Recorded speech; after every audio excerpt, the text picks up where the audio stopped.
So I did a quick analysis of the allocation of marks on the 2023 Junior Cycle marking scheme. So the paper total is 360. That 360 written on the front cover is the only marks you will see on the paper.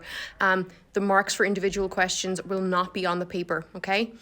So all of this information is from the marking scheme that was published online. So for the 2023 exam, question 1 was on archaeology and brought in your ancient or medieval civilization. It was worth 57 marks. 18 of the 57 marks, the answers were kind of there on the page. You just had to find them, all right? It was kind of matching pictures with the descriptions. And then 39 marks were for content. Question 2, the Reformation, was 27 marks. 6 marks were there on the page, just had to find them. And then 21 marks were for content knowledge. Question 3 was on the famine. It was 54 marks. 36 marks, all you needed was there on the page in front of you. 18 marks was for kind of content knowledge, curriculum knowledge. Question 4 was in the 1916 Rising. It was 44 marks.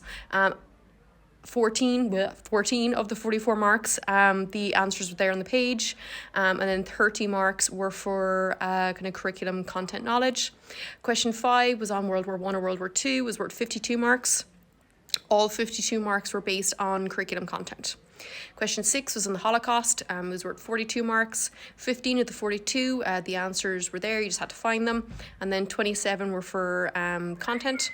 Question 7 was on the Troubles. It was 27 marks. 15 of the 27, everything you needed was there on the page. You just had to look for it. And then 12 marks was for curriculum content. And then question 8 was on the GAA or whatever sporting, cultural or social movement that you'd look at.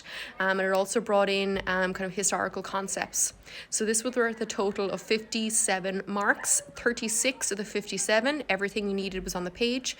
And then 21 was for like wider curriculum content or knowledge, okay? Again, the entire paper was worth 360 marks.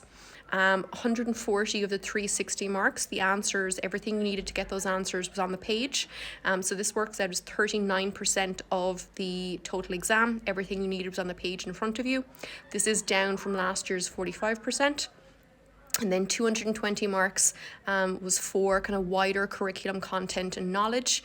So that means 61% of the paper was based on kind of material that, had been studied in class. And this was up from last year's 55%.